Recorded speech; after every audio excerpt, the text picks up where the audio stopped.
안녕하세요. 소개받은 조성익입니다. 멋진 소개 감사드리고요. 또 이상훈 부총장님 안내 말씀도 잘 들었습니다. 무엇보다 먼저 밝혀야 될 것은 제가 서대문구 주민이라는 사실 그것도 얘기를 하고 시작하겠습니다. 꽤 오랫동안 살았고요. 어렸을 때는 제가 신촌의 이대 위에 공원사 근처에도 살았었고, 서대문이 저한테는 아주 중요한 제 성장에 밑거름을 해준 장소였습니다. 동네였습니다. 그리고 아마 오늘도 그 얘기를 좀 들려드릴 텐데요. 우선 저를 잘 모르시는 분도 있으실 테니까 소개를 드리자면, 최근에 제가 책 한 권을 냈습니다. 건축가의 공간일기라고 하는 책인데요.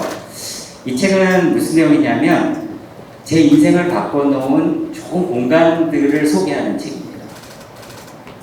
예를 들어서 이런 공간인데요. 제가 처음에 건축학과 1학년이 되고 교수님 한 분이 저한테 이제 얘기를 하는 거예요. 학생들 이제 방학이 되면 그냥 한국에 있지 말고 열심히 외국도 돌아다니면서 좋은 건축물을 보게, 그리고 자기가 봤을 때 너무너무 감동을 했던 건물이 하나 있었는데, 이 미국 서부 LA에서 한 차로 4시간 정도 가면 있는 이 소크 연구소라고 하는 연구소 건물이 우리 그 교수님한테 너무나 큰 감동을 줬다는 거예요. 그러면서 자기는 이 연구소를 딱 들어가는 순간 너무 감동해서 눈물이 막 펑펑 나요. 그래서 속으로 약간 뻥치고 있네. 아니 무슨 드라마, 소설 뭐 이런 거야 당연히 우리가 눈물을 자아내지만, 여러분들 뭐 아무리 공간이 뭐 멋있다고 한들 우리한테 그런 정도의 감동을 줄 수가 있을까요? 저는 그게 이제 의심이 가서 드디어 저도 아르바이트해서 모은 돈으로 미국 서부를 갔습니다. 그리고 이 샌디에고까지 차를 몰고 내려가서 요 지금 이 소크 인스티튜트라고 하는 이 연구소에 도달을 했어요. 그리고 모퉁이를 딱 도는 순간 진짜 참으려고 했는데 눈물이 약간 피는 거예요. 왜 그랬을까요? 이런 장면이 펼쳐져서 그랬습니다. 2개의 연구소 동이 있고요. 그 사이의 마당에다가 나무를 심지 않고 아무것도 없는 마당을 만든 다음에 작은 물줄기를 하나 흘렸습니다. 보시면 작은 물줄기가 하나 있죠? 그리고 그 물줄기가 모여서 수영장만한 풀에 다 모이고요. 그리고 그 건너편에 거대한 바다가 있고요. 감동적이더라고요. 그리고 석양이 이렇게 지는 시간이었는데 과학자들이 나와서 저 석양을 보면서 생각이 잡니다. 그런 아주 멋진 마당이었습니다. 건축가는 왜 굳이 마당에다가 나무도 심지 않고 조경도 하지 않고 이렇게 한 줄기 물을 흘렸을까요? 바다를 향한 한 줄기 물을 흘린 이유가 뭘까요?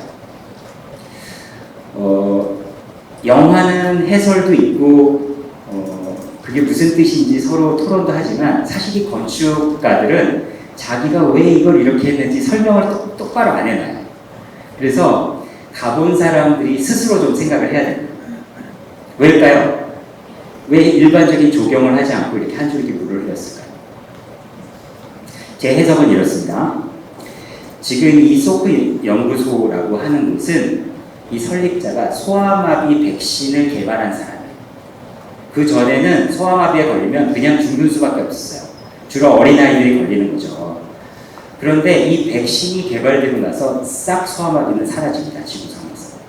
그리고 그 사라진 이유 중에 가장 중요한 이유가 이 개발자인 과학자가 이 소아마비 백신의 라이센스를 무료로 풀어버린 거예요. 만약에 이걸 돈을 받았다면 조금씩이라도 받았어도 본인이 백만장자, 천만장자가, 조만장자가 될 수 있었는데, 자기가 연구한 지혜는 내 지혜가 아니고 인류 전체의 지혜다. 그래서 소아마비 백신에는 라이센스 로열티를 지불할 필요가 없습니다. 지금도요. 그러니까 본인이 세운 이 연구소에서 하고 싶은 얘기는 뭐냐면, 야, 내 연구소에 들어와서 연구하는 과학자들아, 너라는 물줄기가 흐르고 흘러서 어딘가 다른 과학자들하고 협력을 해. 그리고 그 너머에는 우리가 살려야 될 무수한 사람들이 있어. 저 바다를 보면서 큰 마음을 가지고 연구를 해. 이런 뜻이 아니었을까? 이건 제 상상이지만 건축가가 그런 의미로 일반적인 마당이 아니라 이렇게 물줄기를 흘리는 마당을 만들지 않았을까 하는 생각을 했습니다. 제 인생 공간이 될 만하죠? 우리 모두 바다를 향해서 뭔가 꿈을 키워야 되겠죠? 그래서 저도 이 학생 때 너무나 감동한 건물이라 이런 건물들을 하나하나 모아서 이제 책을 썼습니다. 그래서 제가 발견한 좋은 공간들, 그리고 지금 이제 과학자들이 손을 흔드는 모습이죠. 이 불이 조금 조명이 앞에 잘 안 보이는데 혹시 여기 조명을 좀 꺼주셨으면 좋겠네요. 네, 이렇게 개인의 작은 생각이 모여서 세상에 긍정적인 변화를 일으키라라는 이런 교훈을 주는 공간들, 내 인생을 바꿔놓은 공간들을 저는 인생 공간이라고 부르고요. 이런 인생 공간을 이제 평생 연구를 하면서 지내오고 있습니다. 그런데 하나 좀 문제가 있어요. 제가 어디 가서 소크 인스티튜트 너무나 제 인생 공간이니까 여러분들이 지금 여기 이제 건축을 대부분 안 하시는 분들이니까 이런 일반 강연에서 여러분 소크 인스티튜트 한번 가보시면 인생이 바뀌어요. 인생 공간이에요. 이렇게 강연을 하면 여러분들이 고개 끄덕여서 정말 멋진 인생 공간이다 그렇게 하시다가 안 가보세요. 가보실 거예요? 혹시 휴가 때 LA까지 날아가서 4시간 운전해서 저거 보고 오실 분? 네, 한 분도 없죠. 그래서 사실은 이 명작 건축들이 참 우리한테 주는 좋은 교훈들이 있지만 이거를 일반인들 입장에서 여기에 가보고 느끼고 오기가 쉽지 않죠. 그래서 어떻게 하게 되냐면 이렇게 느꼈던 감동을 우리 동네에서 찾을 수 없나? 우리 동네에도 분명히 좋은 공간이 있을 거고 물론 이 정도까지는 아니지만 이런 비슷한 나의 인생을 바꿔주는 감동의 공간들이 있지 않을까? 그래서 제가 가봤던 멋진 명작 건물들 하나 그리고 그거에 해당하는 동네의 공간들 하나 이렇게 해서 그 매칭을 했던 책이 바로 이 건축가의 공간일기라는 책입니다.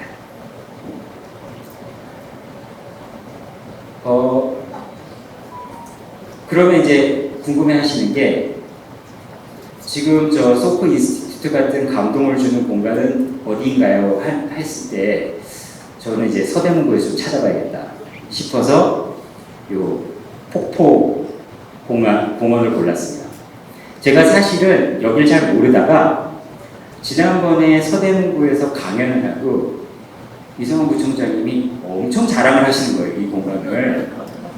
그래서 자랑도 뭐 약간 이성원 구청장님이 좀 너무 과장하나 싶을 정도로 모든 외국인이 다 와보는 공간이라는 거예요. 자, 설마 그럴까 하고 갔는데 정말 그렇더라고요. 정말 남녀노소 외국인까지 합쳐서 이 폭포를 바라보면서 휴식을 취하는데요. 사실은 저는 이 폭포 자체보다 이 폭포공원에서 정말 좋았던 하나의 건축적인 요소가 있었습니다. 그게 뭐냐면 거울입니다. 여러분들 가보시고요. 여기 대부분 가보셨죠?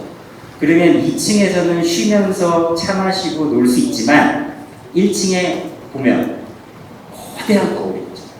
그죠? 사실 공간적으로 이 폭포의 공간적 단점이 약간 있습니다. 이 폭포하고 거리가 너무 가까워서 사실 폭포를 바라보고 공간을 확장시킨다는 느낌이 들진 않는데 이 반대편에 거울을 놓으니까 폭포 사이를 걸어가는 것 같은 느낌이 듭니다.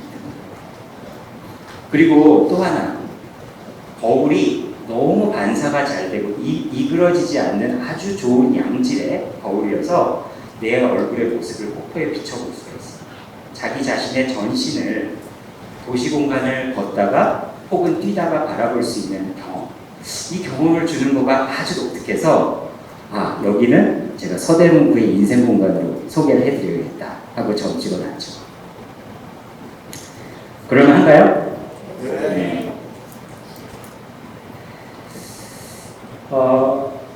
제가 그래서 오늘 강의를 통해서 말씀드릴 주제도 그겁니다. 여러분들 인생 맛집 있으시죠? 인생 영화, 내 인생을 바꿔놓은 영화, 그 다음에 인생 음악, 인생 노래, 인생 가요, 인생 팝송 다 있잖아요. 오늘 제 강의를 들으시고 여러분들도 서대문구에서 혹은 다른 곳에서 여러분들의 인생 공간을 이렇게 지도에다가 별점을 저처럼 찍어보시면 돼요. 그래서 오늘 인생 공간이라는 카테고리란을 한번 지도에다 만들어 보시게 만드는 게 제 오늘 강연의 목표입니다. 그래서 이런 인생 공간들이 여러분한테 어떤 의미가 있었는지 한번 생각해 보시면 좋겠어요. 그래서 오늘 주제는 주로 인생 공간 중에서 이 서대문구에다가 좀 옮겨왔으면 좋겠다. 제가 사랑하는, 제가 그리고 오랫동안 거주를 하고 있는 서대문구의 인생 공간에 대해서도 좀 소개를 해드리겠습니다. 그러기에 앞서서 명작 공간을 하나 볼게요. 지금 제가 재작년에 오스트리아 비엔나로 여행을 갔습니다. 혹시 가보신 분 있어요? 있죠. 오스트리아는 이제 비엔나가 오스트리아 수도인데요. 그 수도에 아주 오래된 오페라 극장이 하나 있습니다. 빈 국립 오페라 극장이라고 하는 1800년대 후반에 지어진 극장인데요. 이렇게 오래됐는데도 아주 멀쩡하게 여기서 오페라 공연이 열려요. 여기 오페라 극장을 보시면 아주 독특한 자리들이 있습니다. 일반적으로 무대를 보는 이런 관객 자리 외에 보시는 것처럼 로찌라고 하는 벽에 붙어있는 작은 박스석들이 있어요. 저거를 이제 로찌라고 읽는 거고요. 여기에 이제 주로 아까도 보셨지만 오스트리아의 황태자 같은 이제 명사들이 저기에 있으면 아까 그 미션 임파서블 장면에서는 저기에 있는 사람들을 이제 암살하려고 하는 그런 내용이거든요. 그래서 이렇게 미션 임파서블의 이 비엔나 국립 오페라 극장이 나오면서 많은 사람들이 여기 가서 어떻게 생겼나 봅니다. 그래서 저도 이제 안 갈 수가 없죠. 그래서 저는 아예 음악 그 프로그램이 있을 때 예약을 했어요. 그래서 이 로지석 하나를 예약을 해서 여기에 들어가서 오페라를 봤습니다. 지금 보시면은 이게 저예요. 이게 이렇게 내려다보고 있죠. 이게 참 좋은 게 말하자면 여러분들처럼 이렇게 앉아있는 분들을 제가 이렇게 내려다보면서 오페라만 보는 게 아니라 이쪽으로 눈을 돌리면 오페라가 보이고 이쪽으로 눈을 돌리면 관객들이 보여요. 그래서 어떤 분들이 졸고 있나 이렇게 한눈에 볼 수 있습니다. 그래서 사람 구경하는 재미가 있는 자리인데요. 이 자리가 사실은 제일 비싸요. 그래서 저는 이제 뭐 건축가니까 뭐 제가 이런 비용들이 저한테는 도움이 되니까 예약을 해서 갔었는데 대략 이 자리가 한 프로그램에 40만 원 정도 한 자리. 너무 비싸죠, 그죠? 그런데 제가 이 자리에 앉아서 오페라를 보면서 아주 재미있는 장면을 목격했어요. 저는 지금 이제 여기가 가장 잘 보이는 앞자리를 차지해서 3명의 저랑 모르시는 분인데 어떤 할아버지 오페라 팬이 하나 있었고요. 또 중년의 여성분이 하나 있어서 그 세 분들하고 같이 이렇게 오페라를 보고 있었거든요. 근데 요 뒤에 작은 단을 만들어서 일반 의자를 갖다 놓고 2명을 더 앉히게 한 거예요. 잘 보이진 않지만 여하튼 뒤에서 저 로지석에서 볼 수 있는 자리가 2자리 마련되어 있는데 딱 봤더니 신혼부부가 와서 거기서 오페라를 보고 있더라고요. 더 놀라운 거는 여기에 이 사람 서서 보는 자리가 있어요. 입석이 있어요. 입석이. 무슨 기차에다 입석이 있는 거지? 오페라 지금 이 멋진 오페라 로지석에 가장 고급 오페라 로지석에 입석이 웬 말이야? 봤더니 딱 한눈에 봐도 청바지를 입은 대학생이 같이 보는 거예요. 나중에 가격 조사를 해봤더니 3만 원. 와, 여러분 무슨 얘기일까요? 저 멋진 오페라를 로지석에서 볼 수 있는 기회를 대학생에게도 열어준 거예요. 그쵸? 조금만 서두르고 부지런하면 3만 원의 롯지석에서 오페라를 관람할 수 있습니다. 물론 제가 아는 맨 앞자리 비싼 자리는 아니지만 그 안에서 사람들을 볼 수 있고 오페라를 볼 수 있다. 더 중요한 것은 지금 여기에 모인 노년의 오페라 팬, 중년의 여성, 그리고 매우 젊은 저, 그 다음에 여기에 신혼부부, 그리고 대학생, 이런 사람들이 어딘가에 한 자리에 모여서 무언가를 같이 경험한다는 게 요즘 잘 있기 힘든 일이죠. 그죠? 세대 간에 서로 갈등이 있고 보는 자리가 다르고, 여러분 야구장만 가더라도요, 가장 싼 표를 사면 저 위로 가는 수밖에 없죠. 그죠? 그래서 그 밑에서 보는 사람들하고 만날 기회가 없는데, 말하자면 요즘 얘기하는 말로 소셜 믹스, 사회적 공동체가 서로 만날 수 있게 하는 역할을 세상에 이 멋진 오페라 하우스가 해주고 있더라고요. 이와 관련된 그러면 제네레이션 믹스, 세대 간 교류가 일어나는 서대문의 인생 공간은 뭐냐? 저는 사러가가 그게 그것이 아닌가 싶습니다. 왜냐? 사러가 하면 저는 옛날에 어렸을 때 신촌시장에서 목욕탕 있을 때 목욕하고요. 그 다음에 사러가에 아이스크림 가게가 있었는데 6가지 맛 중에 하나를 골라서 먹을 수 있는 이 아이스크림을 하나 먹기 위해서 목욕을 다니던 기억이 있어요. 그리고 당시에 69년에 개장한 이 사러가를 보십시오. 지금 모양하고 똑같죠? 네, 2층에 그대로 된 모양, 그리고 고층으로 올리지 않고 모든 시설들이 다 1층에 있어서 노인들도 계단을 오르내리지 않고도 장을 볼 수 있는 이 구조 때문에 사실은 여기는 많은 분들이, 노년층의 분들이 장을 보는 장소로 사용이 되고 있고요. 또 하나, 최근에 여기가 데이트 명소로 떴어요. 그래서 인스타그램에 올라가면서 뭔가 독특한 데이트 장소를 찾는 젊은 사람들이 여기에 와서 와인도 고르고 치즈도 고르고 합니다. 말하자면 지금 이런 세대 교류, 아까 비엔나 오페라 하우스가 갖고 있는 세대 교류의 가능성이 있는 중요한 서대문의 자산, 공간 자산 중에 하나가 바로 이 사러가 마트가 아닐까, 저는 그렇게 생각을 합니다. 또 다른 인생 공간 하나 보여드릴게요. 잠깐만요. 물 좀 마시고요.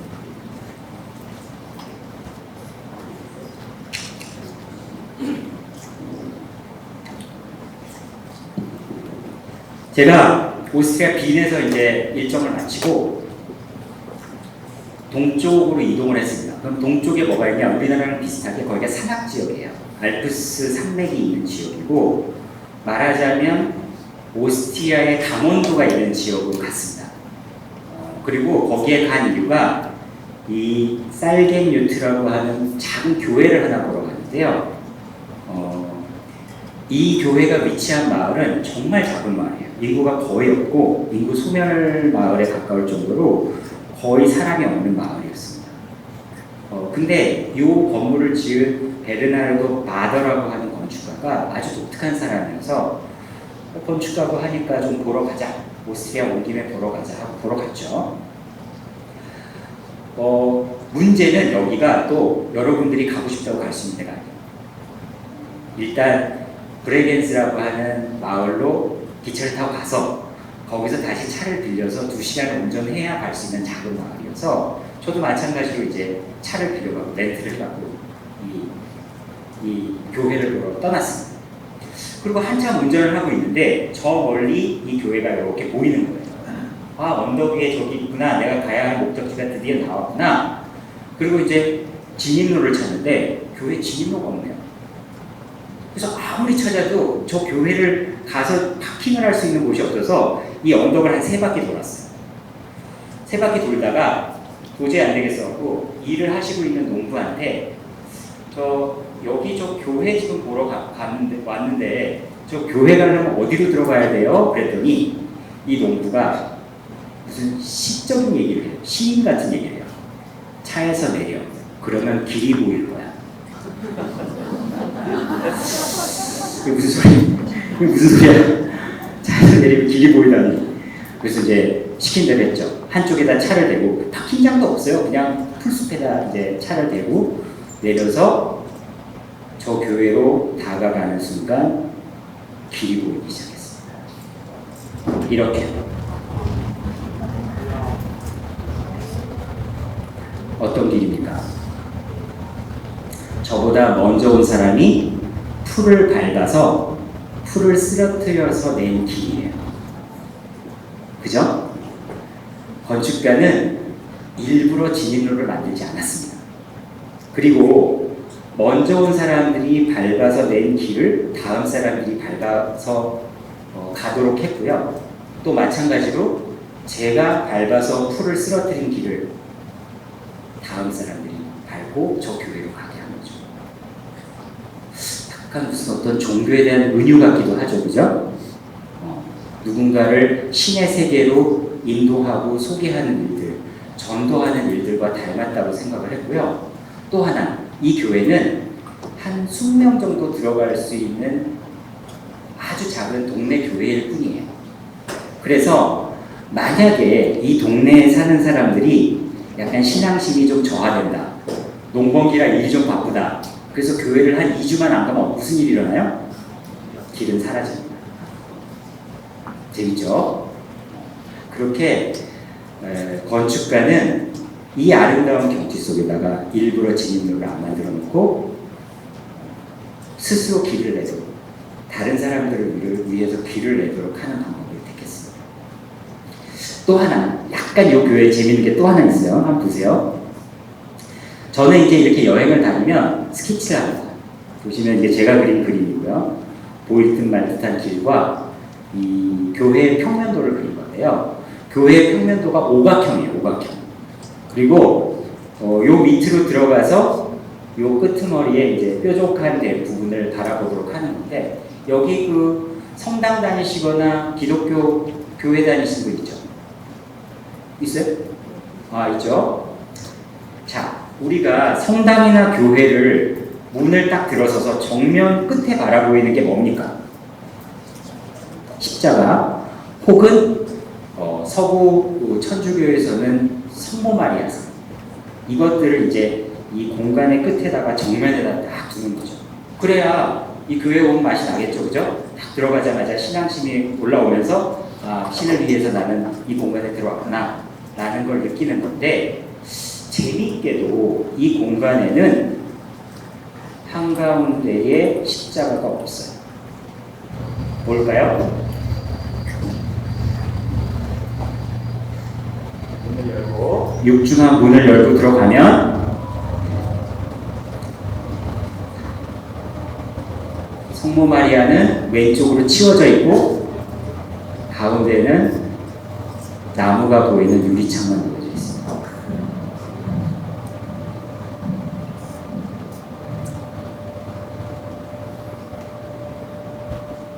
마찬가지입니다. 건축가는 이거 일일이 해설 안 해줘요. 왜 그렇지? 해설 안 해줍니다. 우리가 생각해야 돼요. 자, 의견 있으신 분? 무슨 뜻일까요? 대체 이 귀중한 우리의 신앙심을 상징하는 성모 마리아를 옆으로 치우면서까지 유리창으로 저까지 흔해 빠진 나무를 보여준 이유가 뭘까요?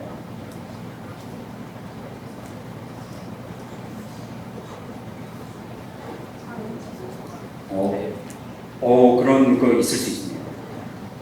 우리가 어떤 신을 넘어선 자연의 위대함, 그렇죠? 그 다음에 자연이 만들어낸 시간의 흐름, 겨울이면 눈이 쌓이고 가을이면 낙엽이 지고, 그리고 죽었다가 다시 소생하는 그 나무의 모습 자체가 어쩌면 우리가 믿는 그 신의 모습, 그죠?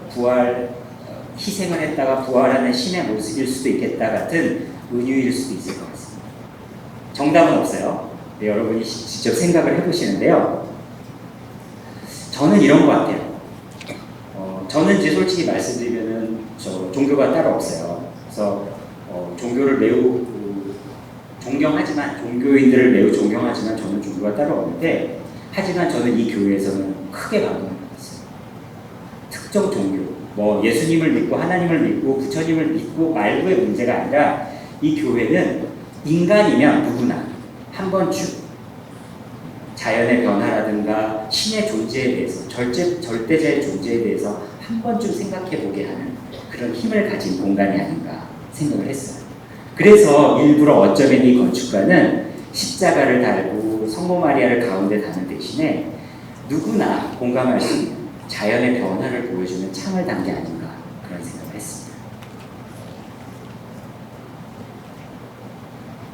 자, 그러면 이제 서대문구에 숨겨진 명소교회 하나 소개해 드릴게요. 여러분들 이거 어딘지 아세요? 아연 성결교회죠, 그죠? 이게 어마어마한 명작입니다. 서대문구의 보물 중의 보물이에요. 왜냐? 겉보기에는 별거 아닌 돌집으로 생겼죠. 우선 성결교회 말씀드리면 아시는 분들도 있으시겠지만, 교인도 있으시겠지만, 이 성결교회의 본당은 이제 더 이상 사용되지 않습니다. 그리고 거대한 본당을 다시 저 뒤에 보면 근사한 본당이 있죠? 거기로 이제 모든 교인들이 다 가게 됩니다. 그래서 이 본당은 한마디로 오랜 자신의 역할을 다하고 이제는 다른 용처를 찾아야 되는 상황이 된 거예요. 자, 뭘로 쓰이고 있을까요? 이거 안 가보셨는데 뭘로 쓰이는지 알아봐 주시는 분 좀 제가 상을 드려야 되는데 책을 네. 뭐예요? 네? 카페 한 표. 또 정답 알려드릴까요? 이게 정면입니다. 이게 멋있죠, 그죠? 굉장히 이런 건물이 이렇게 있어? 보물 중에 보물이네. 저는 건축적으로 그렇게 생각을 했는데요. 자, 이 문을 딱 열고 들어가면 탁구장이 있습니다. 의외죠? 그래서 제가 너무 궁금해갖고 거기 청소하시는 분한테 여쭤봤어요. 이게 뭐 하시는 짓이에요? 지금 이 멋진 교회를 탁구장으로 쓰시다니요. 그랬더니 매주 목요일 탁구 교실이 열립니다. 그리고 주로 교인들이 와서 탁구를 치는데요. 저보고 제가 물어보니까 탁구 치세요. 그래서 저 탁구 좀 치거든요. 그랬더니 교인이 아니어도 조용히 와서 같이 어울려서 탁구를 치라고 교회 오라는 얘기 안 할 테니까. 너무 멋진 교회 공간을 쓰고 있죠. 그리고 제가 미리 말씀드리면 이거는 아마 곧 벌써 그럴 수도 있는데 문화재 지정이 돼야 될 정도로 아름다운 구조를 가지고 있어요. 이 아주 독특합니다. 이 구조가 목조로 된 구조를 갖고 있는데 이 기울어진 기둥하고 목조로 마감된 이 형태 그리고 아치형 창이 너무 아름다워요. 저 안에 제가 인생에서 봤던 탁구장 중에 가장 아름다워요. 몇 개나 봤겠어요, 그죠? 탁구장을. 네, 그렇습니다. 그래서 한번 지나가다가 궁금하면 들어가 보시고요. 그 다음에 탁구인들, 혹시 탁구 좋아하시는 탁구인들은 목요일날 가서 한번 쳐보시고요. 그 다음에 이성원 구청장님은 이거 혹시 문화재 지정해야 할 수 있는지 한번 알아보시면 좋을 것 같습니다. 그래서 혹시라도 교인들이 이거 같이 모르고 허물고 그러면 너무 가슴 아프죠, 그죠? 저는 요리를 좀 좋아해요. 요리를 좀 좋아하는데 여러분 이제 요리 좋아하시는 분들 요리 입문을 하잖아요. 그러면 어디에 눈길이 가냐면 요리 도구가 이렇게 자꾸 눈에 들어요. 그죠? 요리 도구를 사 먹고 싶어요. 어느 순간에 이제 이탈리아 요리 같은 거 좀 하려면 꼭 필요한 게 이 레몬즙을 짜는 이 착즙기가 필요하거든요. 그래서 이제 제가 그 인터넷 쇼핑몰에 들어가서 쿠팡 같은 데 들어가서 봤단 말이에요. 그랬더니 맨 왼쪽에 있는 이 스테인리스 스틸로 된 착즙기가 3,000원이더라고요. 오, 되게 싸. 이렇게 저렴해. 그럼 얼른 샀어요. 그랬더니 레몬 잘 짜지고 즙 잘 나오고 요리하는데 아무 불편이 없더라고요.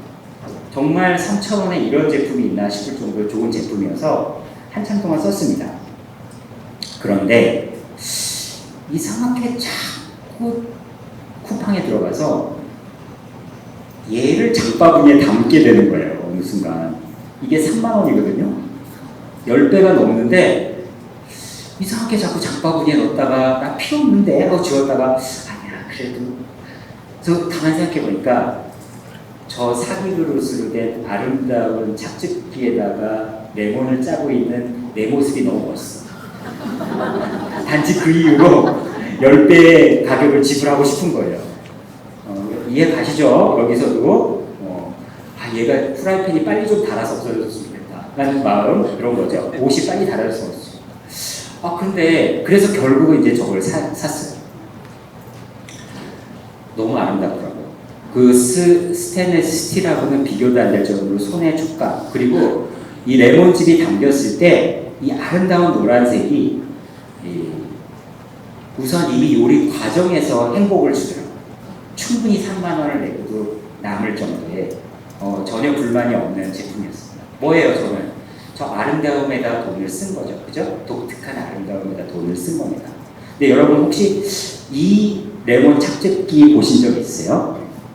알레시라고 하는 이탈리아 제조사가 만들고 세계적인 디자이너 필립 스타기 디자인한 주시 셀리프라고 하는 이름까지 있는 저 착즙기의 가격은 30만 원입니다.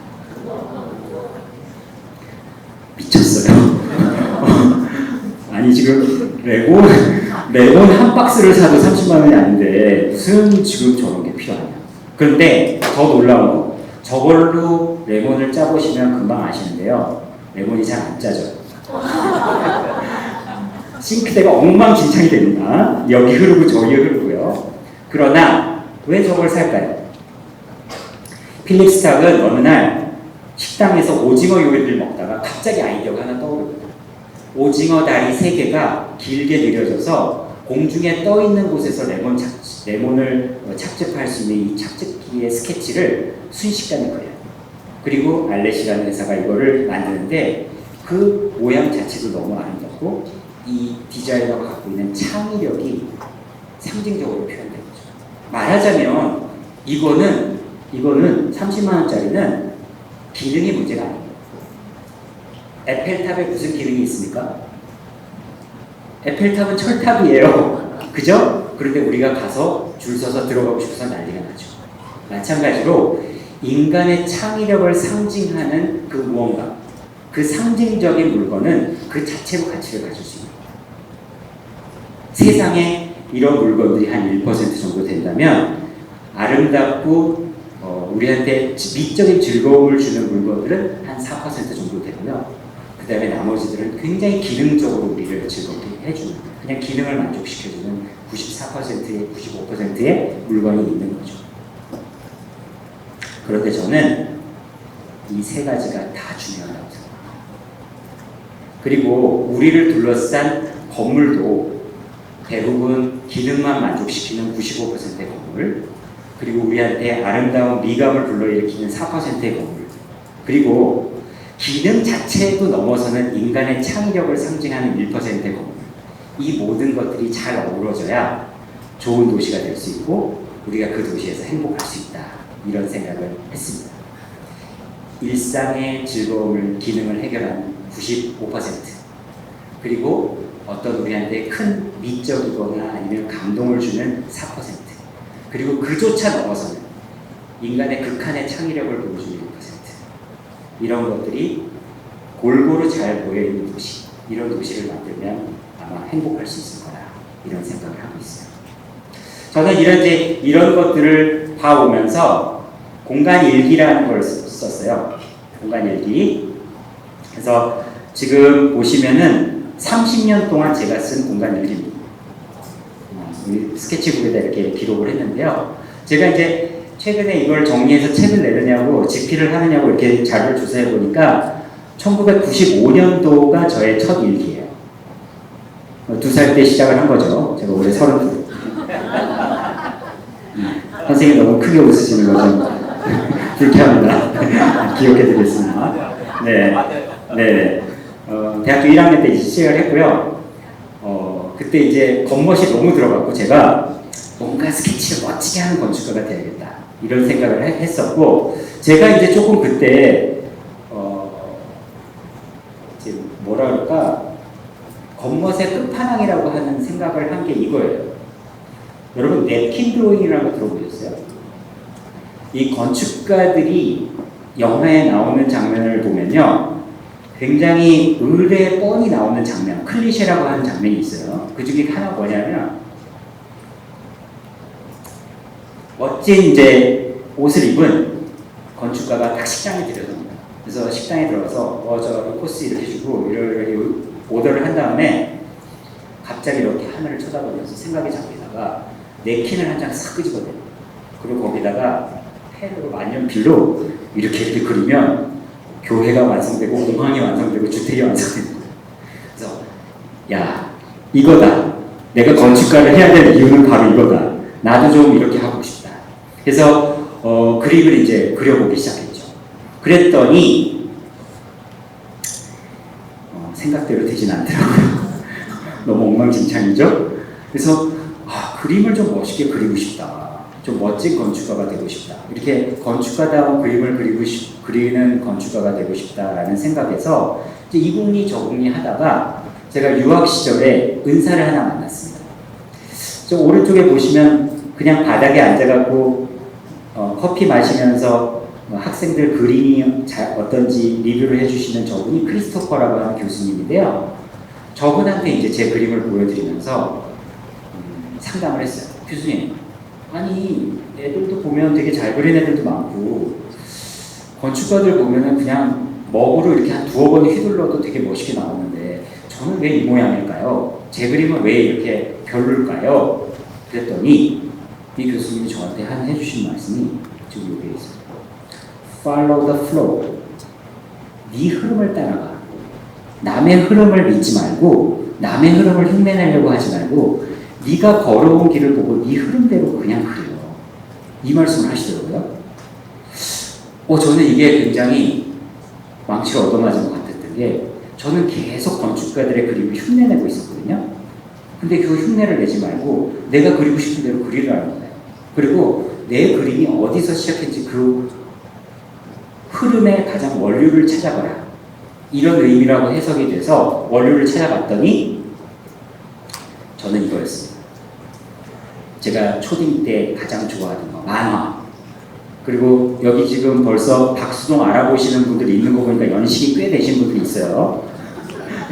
웃으시는 분들. 네, 이 박수동 명랑 만화가 좀 너무 좋더라고요. 특히 이 명랑 만화를 보면요. 인체의 비례 같은 것들은 다 무시하고 흐르는 듯한 선이 있거든요. 아주 자유로운 선이 있어서 저는 이제 이런 것들을 보고 자랐고 사실은 이제 좀 저는 만화가도 꽤 되고 싶었어요. 그랬는데 우리 어렸을 때는 선생님들이 만화가 된다 그러면 만화 본다 그러면 야 나쁜 사람 되는 거야. 만화 보지 마. 그랬거든요.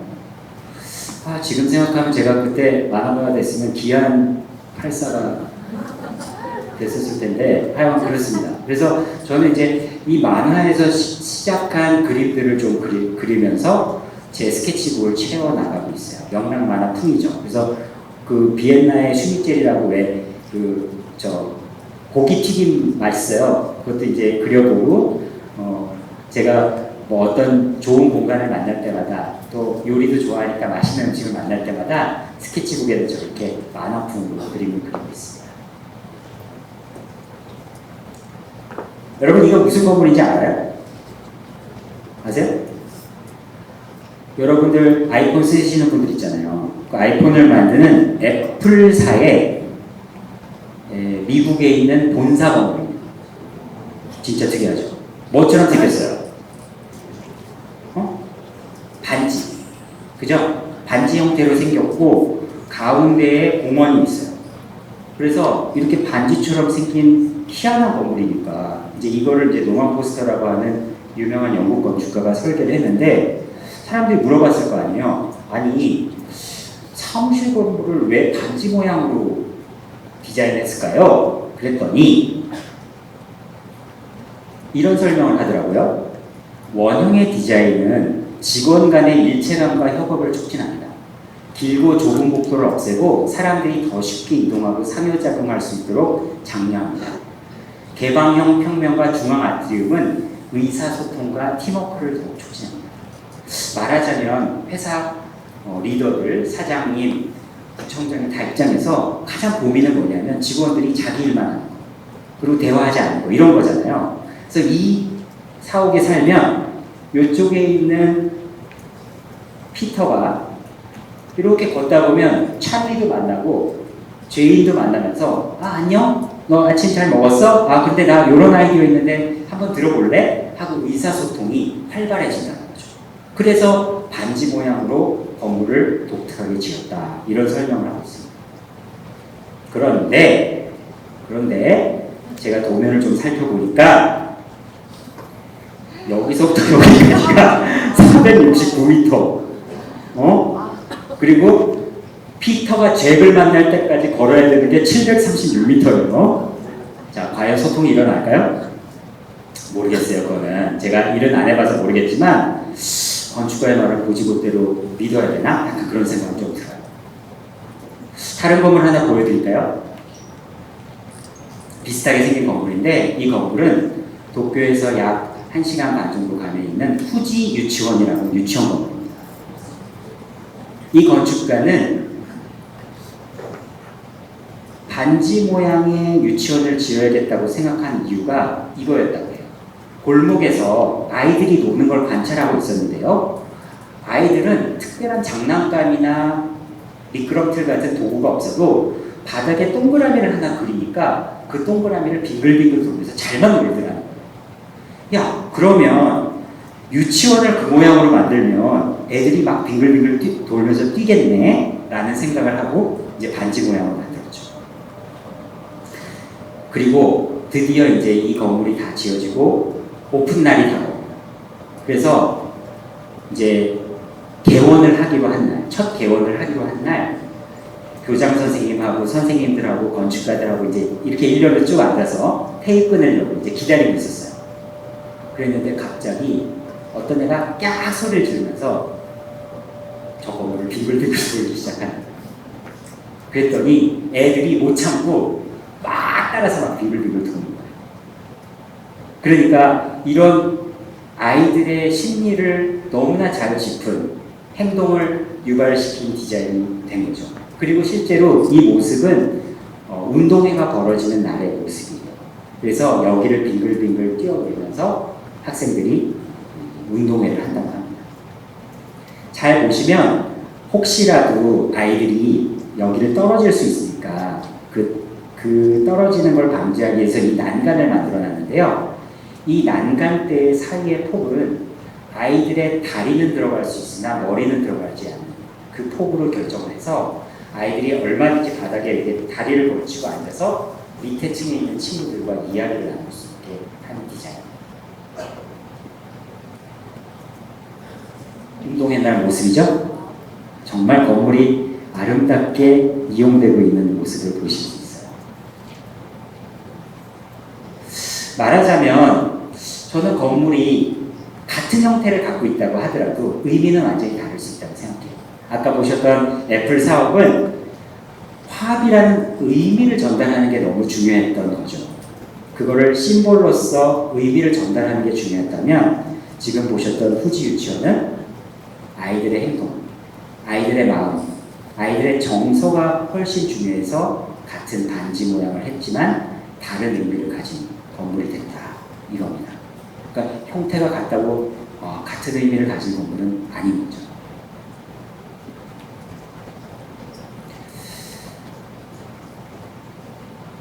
행동을 유발시킨 디자인에 대해서 조금만 더 말씀드릴게요.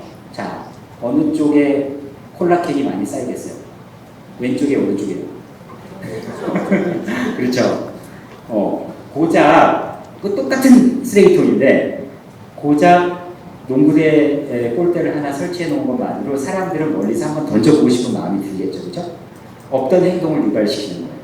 아무데나 쓰레기를 버리던 사람도 저기서는 한번 꼬리는 넣어봐야겠다라는 행동을 유발시키는 이런 디자인을 오늘 잠깐 이론으로 말씀드리겠습니다.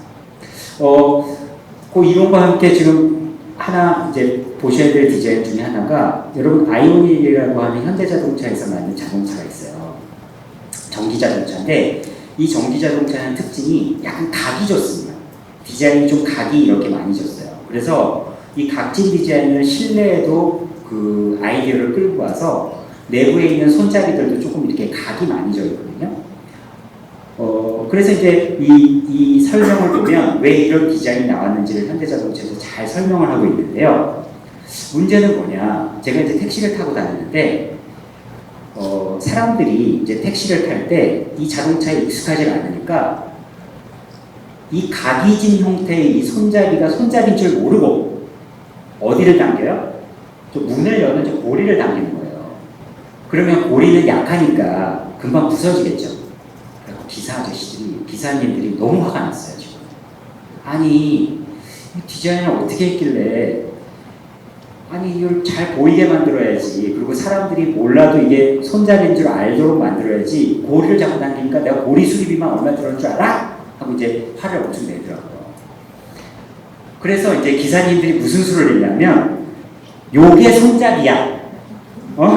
이걸 당겨. 하고 화살표를 하거나, 이제 오픈. 오픈해. 이쪽으로 오픈해. 하고 손잡이에다가 표시를 하기 시작했어요. 그래갖고 제가 재밌어서 아이오닉 택시를 탈 때마다 저 손잡이에 우리 기사님들이 어떤 표식을 해서 손잡이인지 알려주는지를 기록하기 시작했습니다. 그리고 그 중에 1위.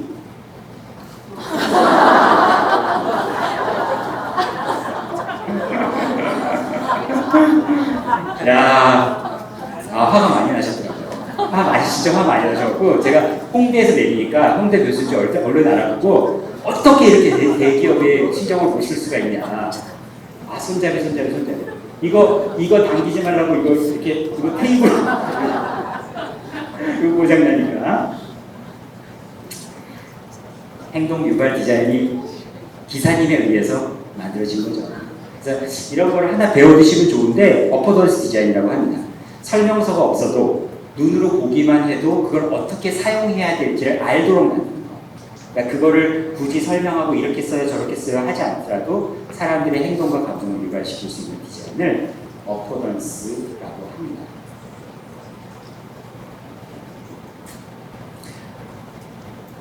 여기 모이신 분들 어떻게 들을만 하세요? 강의는? 거의 조금만 더 하면 되는데 괜찮아요? 네? 괜찮아요? 근데 뭐 솔직히 말씀드려서 조성이 누군가 하고 오셨죠? 들어보니까 좀 괜찮네. 이렇게 지금 하고 계신데, 저는 이제 홍익대학교 건축도시대학의 교수기도 하지만 외부에서 활동을 하면서 설계도 하거든요. 그래서 이제 여기 모이신 분들 사실은 이제 조사를 건축가야. 무슨 건축 공부를 했는데 잘 모르실까봐 이제 뭐가 있냐면, 이거 뭐예요? 드라마 더 글로리 보신 분? 더 글로리에 보면 그 나쁜 놈들이 본부로 삼는 건물이 있어요. 약간 독특하게 생긴 건물인데 어떻게 생겼냐면 이렇게 생겼어요.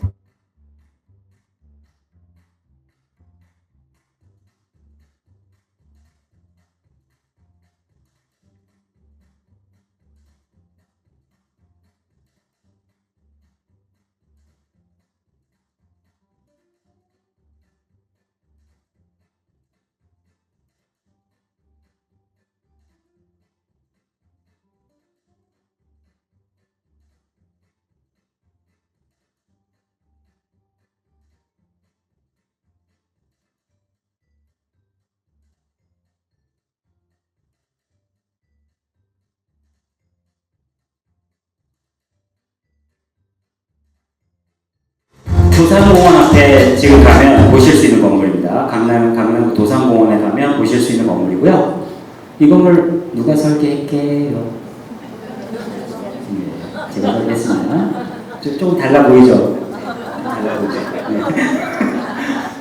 네. 이제 사실은 이제 여기 이 건물이 고급 핸드백 매장이고요. 여기 요 옆에는 이제 에르메스라고 하는 고급 브랜드 매장이 있고 그런 매장들이 있는 길거리인데, 사실은 여러분들 뭐 느끼신 분도 있겠지만 이런 초고가의 매장들을 들어가는 게 사실은 부담스럽죠. 앞에서 약간 사람을 가리는 것 같고 그런 느낌이 있어서 저는 그러지 말고 비가 오면 피할 수 있는 이런 캐노피를 만들고 작은 마을이 모여있는 모습을 디자인을 해봤습니다. 제가 건축가임을 얘기했으니까 하나만 더 보여드릴게요. 여러분들이 이제 자연을 멋하면서 사시고 싶어 하시는 분들이 점점 늘어나고 있어서, 또 은퇴하시고 어떤 별장이라든가 세컨하우스 짓는 주말주택에 꾸미신 분도 있어서 제가 설계한 부곡 프라이데이라고 하는 주말주택 하나 보여드릴게요. 보시면 이제 약간 약간 한옥을 현대화한 것 같은 느낌이 좀 들고요. 텐마루라든가 이런 것들을 같이 만들었습니다. 이렇게 생긴 집인데요. 건축주는 제일 좋아하는 게 딱 두 가지였어요. 술과 책. 술 마시는 거랑 책 보는 걸 너무 좋아해서 저한테 이제 의뢰를 주시길래 그러면 집을 너무 크게 짓지 말고 술을 즐기고 책을 볼 수 있는 집을 한번 지어보자. 이렇게 해서 시작을 했습니다. 경치가 정말 좋아요. 북한산이 한눈에 보이는 집이거든요. 그래서 이렇게 절벽 앞에 집을 배치해서 이 절경을 볼 수 있는 이제 창문을 잘 내는 것도 이제 건축가의 일이었어요. 그래서 이제 아이디어가 뭐였냐면 보통 일반적으로 여러분들이 집을 앉을 때요, 남향집이 최고죠, 그죠? 남향집은 그러니까 여러분이 가진 집의 마당에 북쪽에다 집을 앉히는 거예요, 남쪽에다 집을 앉히는 거예요? 북쪽에다 앉히는 거죠. 그래야 남향의 마당이 넓게 나오니까. 근데 이 집은 남향 마당인데 북쪽에다 집을 앉혔어요. 이유가 뭐냐면 저 경치를 좀 한눈에 싹 볼 수 있게 하고, 저 집을 2층으로 앉히고 1층으로 지어서 지붕을 넘어오는 햇빛이 반사광으로 집 안으로 들어오게. 그러다 보니까 마당에다가 나무를 거의 심지 않았습니다. 여러분 한옥에서 살아보신 분 있어요? 어렸을 때나 이렇게 한옥의 안채에는 나무 심는 거 아닌 거 아세요? 요즘에는 안채에도 나무를 심는데 옛날에는 안채에다 나무를 안 심었습니다. 어르신들 말로는 안채가 이렇게 미음자 형태로 되어 있잖아요. 그 미음자에다가 나무 목자를 넣으면은 한자로 무슨 글자가 돼요? 곤란할 공자가 된다 그래서 나무 심지 말라 그러는데 그건 이제 어르신들이 한 얘기고, 실은 뭐냐면 이 안채에 햇빛이 비쳤을 때 이 안채가 안채에 있는 마당이 뜨거워지면서 고기압이 생깁니다. 그리고 반대편에 차가운 산에서 오는 저기압이 생기면서 텐마루에 바람이 불기 시작해요. 이렇게 자연을 이용하는 우리의 지혜 때문에 사실은 이제 안채에는 잘 나무를 심지 않는데요. 마찬가지로 저도 이 텐마루를 중심으로 해서 햇빛이 잘 반사되도록 나무를 거의 심지 않고 북향 마당을 둔 거죠. 한옥의 요소를 현대적인 재료, 아주 저렴한 재료로 하기 위해서 이런 소슬대문 같은 것들도 올강판, 아주 저렴한 재료거든요. 이런 것들을 만들었고요. 아까 말씀드렸지만 이 건축주는 술과 책입니다. 그래서 어떻게 하게 됐냐면 집의 오른쪽은 술, 집의 왼쪽은 책, 이렇게 했어요.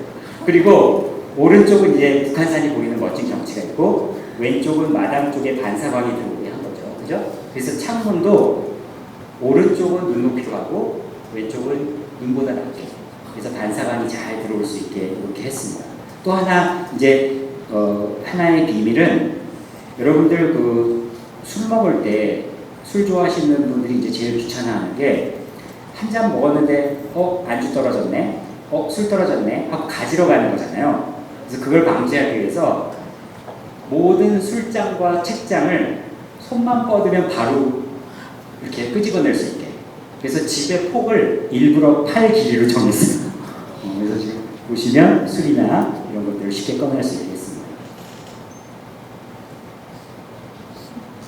조금 전에 혹시 눈치를 채셨는지 모르겠지만 지금 오른쪽에 있는 두 사람은 서서 요리를 하고 있는 거고요. 왼쪽에 앉은 두 사람은 앉아서 음식을 먹는 건데 눈높이가 거의 비슷하죠. 왜 이러냐 하면 비밀은 바닥을 30cm 낮췄습니다. 이 술 접대할 때요, 이렇게 내려다보면서 하는 건 좀 그렇죠. 눈을 딱 맞추고 눈높이를 맞추고 대화가 유발될 수 있도록 일부러 바닥을 2칸 낮췄어요.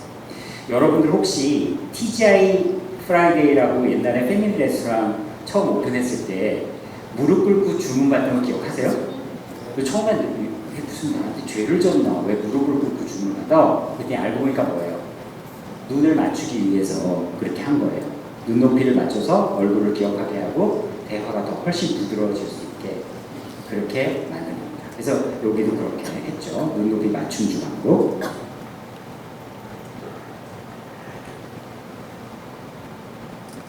보시면 이제 눈도 많고요. 또 하나 제가 요리 좋아한다고 그랬잖아요. 하나 장치가 이거예요. 요리 지금 여기서 좀 해보신 분들은 아시겠지만 요리의 마지막 터치는 간을 맞추는 거잖아요. 근데 옛날에는 우리가 뭐 소금간장, 소금간, 간장간, 고춧가루 이 정도밖에 양념이 없었는데 요새 양념이 엄청 많아요. 요리 좋아하시는 분들 보면은 동남아 뭐 어간장 뭐 깨소금도 뭐 세 종류 이렇게 해서 양념이 참 많고 마지막에 이제 요리가 끝나갈 때쯤 이 양념들을 같이 이렇게 좀 버무려야 되기 때문에 사실은 제일 중요한 거는 양념통들이 한눈에 보이면 좋습니다. 그죠? 후추가 좀 부족한가? 이렇게 해서 볼 수 있는데 그래서 뭘 했냐면 제가 이제 양념 벨트라고 하는데 요 허리 높이에다가 양념만 놓을 수 있는 통을 놓을 수 있는 선반을 따로 뒀어요. 그리고 거기에다가 조명을 넣어서 뭐가 부족한데 뭐지? 하고 이렇게 찾아볼 수 있도록 그렇게 주방도 저희가 다 꾸며서 제안을 했습니다. 이 텐마루에서 이제 술을 먹는 장면인데요. 아까도 얘기했지만 이제 텐마루에서 술 먹다가 술 떨어져서 소주 한 병 가지러 다시 들어갔다 나오는 거 너무 귀찮잖아요. 그래서 저렇게 서빙할 수 있는 창구를 만들었고요.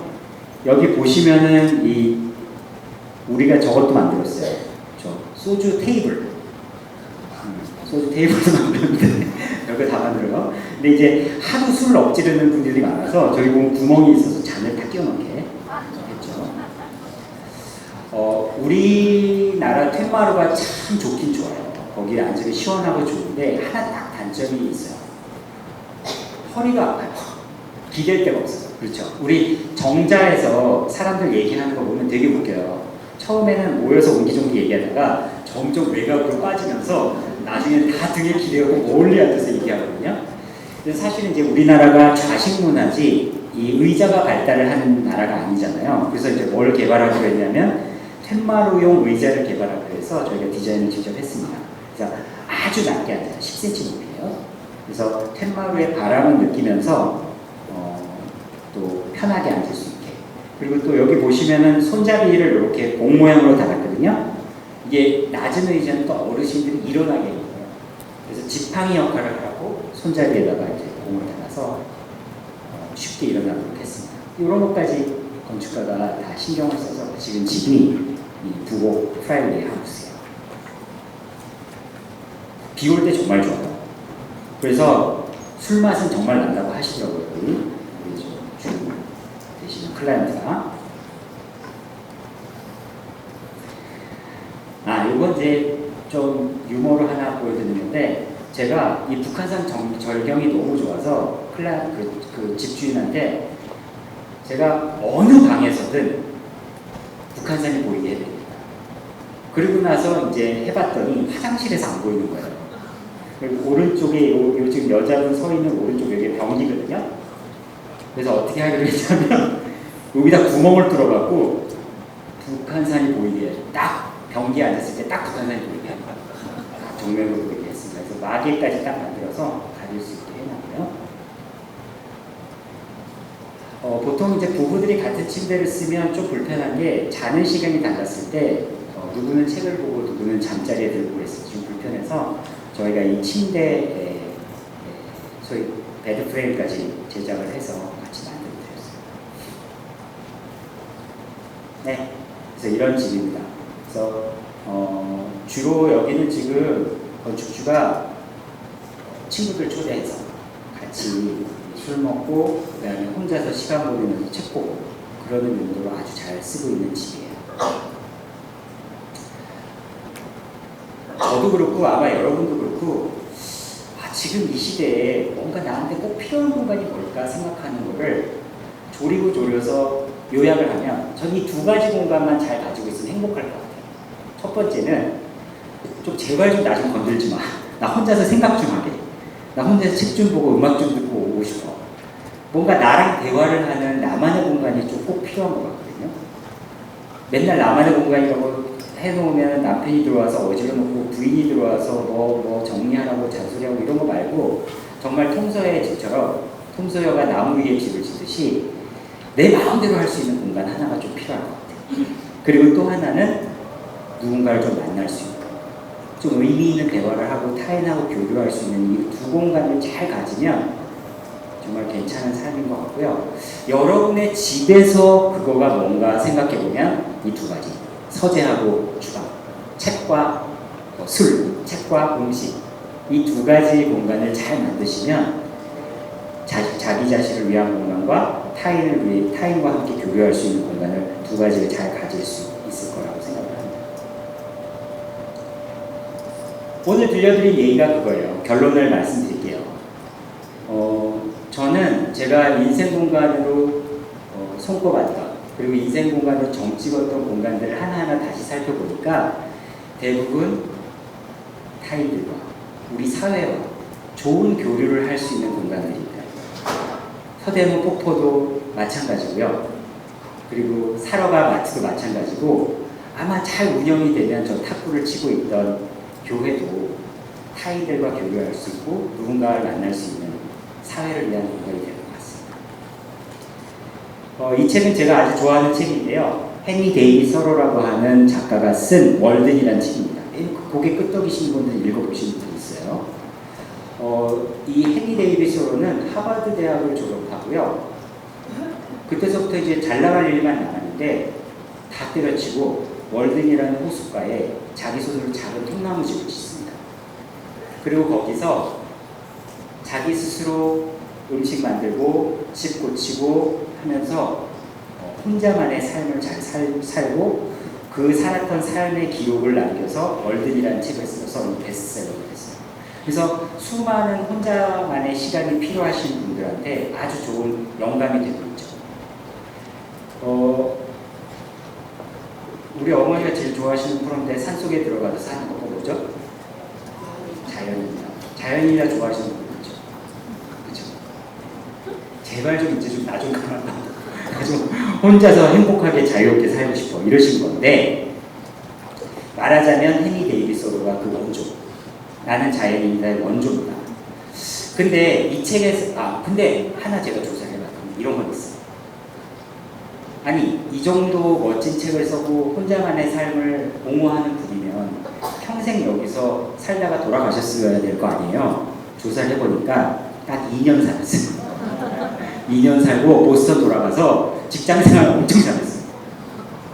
그리고 또 하나, 월든이라는 이 호수가 진짜 나는 자연인이다라면 한 지리산 어디 저 깊숙한 데 있어야 될 것 같잖아요.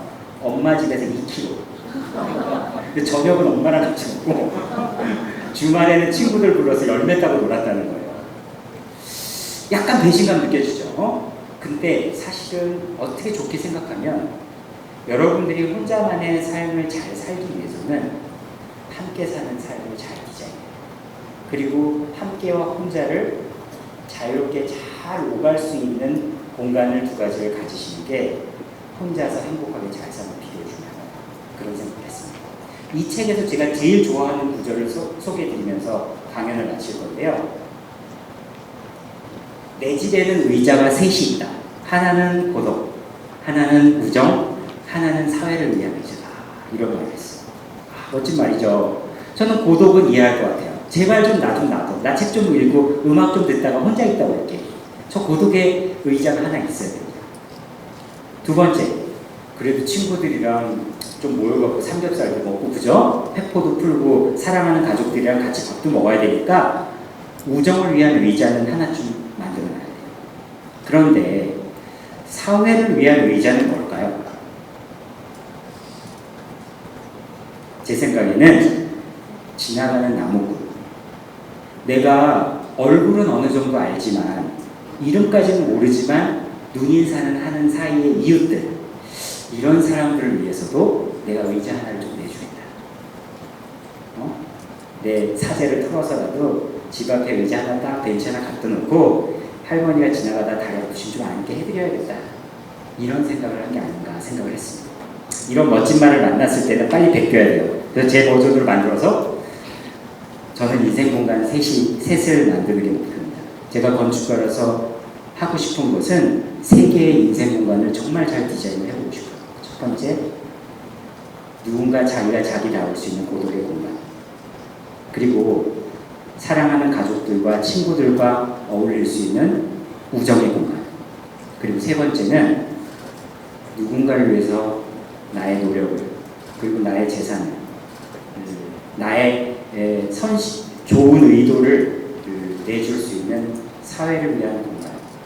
이 세 가지 공간에서 많은 사람들을 위해 인생 공간을 만드는 것. 그게 제가 건축가로서 목표로 하고 있는 최종 목적지입니다.